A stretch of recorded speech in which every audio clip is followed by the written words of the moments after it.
finir avec la cotisation, est-ce que vous pouvez me dire pourquoi est-ce que on a choisi d'avoir cette division un peu artificielle peut-être entre la cotisation patronale et la cotisation salariale? Enfin, certains disent que de toute façon c'est l'entreprise qui paye tout. Euh, Pourquoi est-ce qu'on a choisi de mettre cette séparation comptable?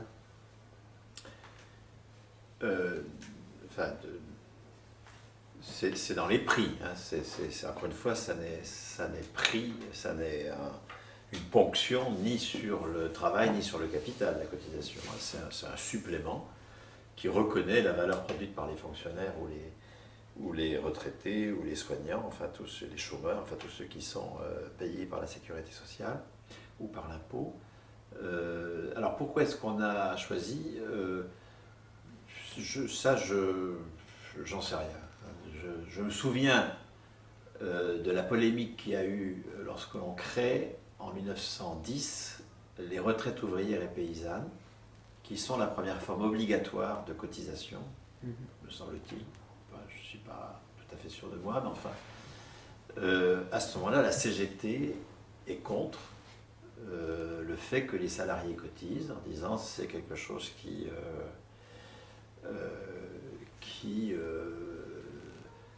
va amputer leur pouvoir d'achat, donc elle est déjà vécue comme une ponction, alors même que c'est la retraite des morts, à 65 ans on est tous morts, quand on est ouvrier, etc. Et que dans ce débat-là, à l'Assemblée, à la Chambre des députés, Jaurès va prendre position en faveur de la cotisation salariée en disant c'est la condition pour que les salariés soient reconnus par leur contribution comme au fondement de ces prestations, et donc à la fois en mesure de les gérer et en mesure de récuser l'accusation d'assistance puisqu'il y a eu contribution.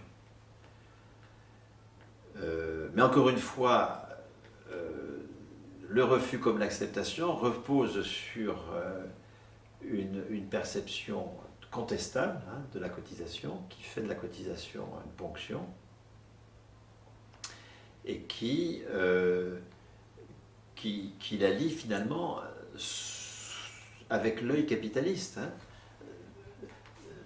La pratique capitaliste de la valeur, c'est de dire on ne produit que dans l'emploi. Quelqu'un qui n'a pas d'emploi ne produit rien. Donc, lorsque je suis retraité, lorsque je suis chômeur, lorsque je suis parent et que j'élève mes enfants, lorsque je suis soignant et que je suis dans la fonction publique et donc je n'ai pas d'emploi, j'ai un salaire à vie. Lorsque je suis fonctionnaire et que j'ai un salaire à vie, je ne produis pas. C'est vraiment la lecture que le capital nous impose. Rendre naturelle la violence sociale qu'il y a à nous pousser à aller sur un marché du travail comme demandeurs d'emploi, soumis au chantage des propriétaires.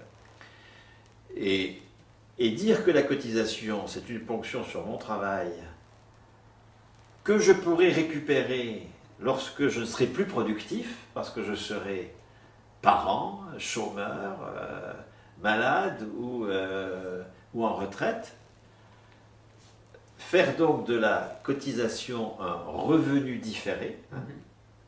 Je ne consomme pas tout mon salaire, il y en a une partie qui va à la Sécu, mais ça n'est jamais qu'une forme de prévoyance, puisque ma contribution va également générer des droits à récupérer finalement ce salaire que je n'ai pas consommé en totalité, lorsque je serai moi-même improductif. D'accord, ça c'est une lecture capitaliste. Ça c'est la lecture aliénée. C'est nous adhérons, c'est ça l'aliénation, c'est adhérer au récit de nos maîtres, du réel. Et sortir de l'aliénation, c'est produire un récit alternatif, justement. C'est comprendre notre monde autrement que ce que nos maîtres nous en disent. Et donc, Qu'est-ce que ça veut dire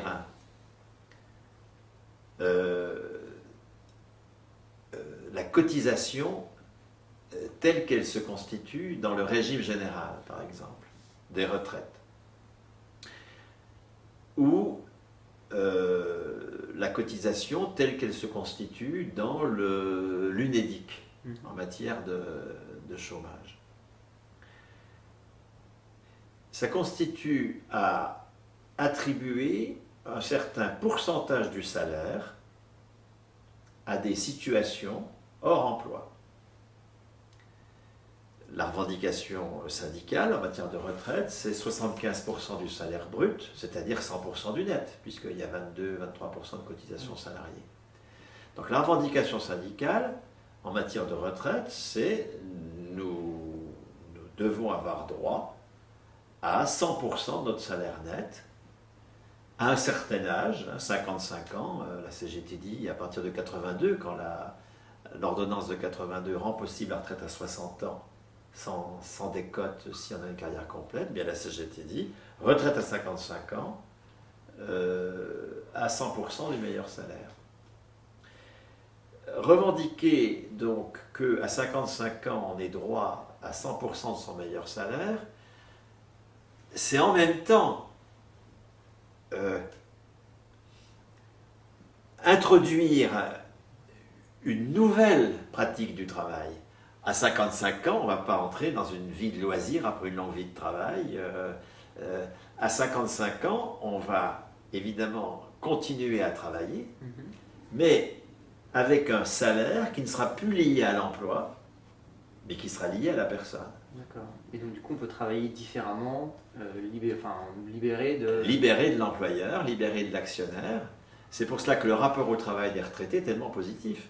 Ceux qui ont une pension proche de leur salaire, quand on les interroge sur leur rapport au travail, ils n'ont jamais été aussi heureux de travailler. Ils n'ont jamais autant travaillé, comme ils disaient. Donc la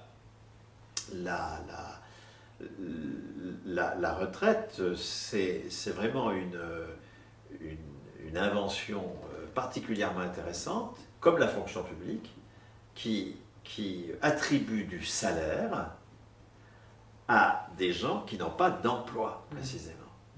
Alors, toute la campagne de ceux la classe dirigeante et de ceux qui la soutiennent, et Dieu sait si chez les intellectuels, ils sont nombreux, toute la campagne va être de dire « Ah non, ils ne travaillent pas, ces gens-là ». C'est comme on leur fait l'aumône, on leur non, c'est pas l'aumône. Non, parce que ils récupèrent à travers les cotisations des actifs actuels, ils récupèrent leur contribution passée à la pension des retraités. C'est la solidarité intergénérationnelle. Vous avez dû entendre ce thème-là lors de la bagarre sur les retraites. On a parlé de solidarité intergénérationnelle. C'est le discours qui, hélas, c'était le discours des opposants à la réforme, alors que c'est le discours des réformateurs sur le fond. La retraite, c'est de la solidarité intergénérationnelle.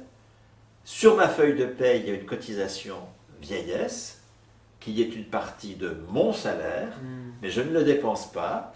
Je suis solidaire des retraités à travers la cotisation qui va à une caisse, ma cotisation qui va à une caisse, mais en même temps, c'est une prévoyance bien pensée, une prévoyance en répartition. Il n'y a pas d'épargne, il n'y a pas de capitalisation.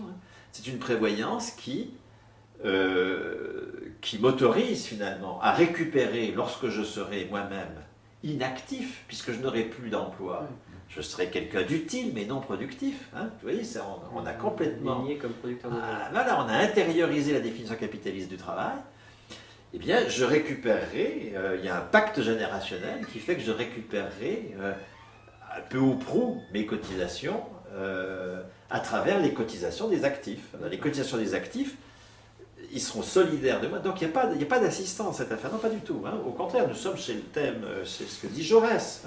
La cotisation des salariés, c'est ce qui permet justement d'éviter le stigmate de l'assistance. C'est bien leur contribution qui finance, non pas leur pension, puisque à l'époque, si, puisque nous étions en épargne. Les systèmes, c'est la retraite de paysage, c'est de l'épargne. Mais aujourd'hui, il n'y a pas d'épargne, d'accord? Mais c'est bien la somme de mes cotisations qui, en quelque sorte, est le gage de de mes pensions, de la somme de mes pensions. D'ailleurs, les réformateurs comme la CFDT ou le PS, par exemple, disent que la somme des pensions doit être égale à la somme des cotisations. Ce qui est le seul fondement légitime de la pension, c'est les cotisations passées. D'accord. Pour ça, ils préconisent des comptes individuels de retraite pour tous, qui soient la somme de leurs cotisations et qui ensuite décident de leur pension annuelle. Donc là, on a bien une cotisation prévoyance, une lecture de la cotisation qui est cohérente avec la définition capitaliste du travail. Ça ne change rien à la définition capitaliste du travail. Les retraités sont des gens utiles mais non productifs. Ils font des valeurs d'usage, ils ne produisent pas de valeur économique. Et la pension, c'est du revenu différé. D'accord. Mais ce que l'on a construit, c'est le contraire, justement. Ça, c'est la GERC et l'ARCO. La GERC et l'ARCO, c'est ça, de fait. Mais c'est une initiative patronale. Ce qui a été conquis sur initiative syndicale, c'est tout à fait autre chose. C'est 100% du meilleur salaire à 55 ans. Alors, on n'a pas tout conquis, hein, loin de là. Mais il y a quand même d'incontestables réussites à cette revendication. Et qu'est-ce qu'elle veut dire? Mais elle veut dire que nous sommes en train d'instituer un changement de la définition du travail. Les retraités ont droit au salaire, et ils ont droit à un salaire attribué à leur personne. Ça veut dire qu'ils sont reconnus comme producteurs de valeur économique. Le salaire, ce n'est pas un revenu, le salaire, c'est la reconnaissance de la production de valeur économique. Et ça signifie donc que, y compris le travail concret, est en train de changer, hein, puisqu'on attribue de la valeur à des gens qui font du lien social, qui ne sont pas d'abord des producteurs de marchandises, et sûrement pas de marchandises capitalistes. Et donc on est en train là de changer le sens du travail, y compris du travail concret, parce qu'on change la pratique de la valeur économique. D'accord. Et c'est éminemment subversif. C'est pour ça qu'il y a une telle campagne contre la fonction publique, contre la retraite comme salaire continué. En revanche, on dit, ah ben non, oui, bien sûr, ben les retraités ont droit de l'argent, mais c'est du revenu différé. D'accord.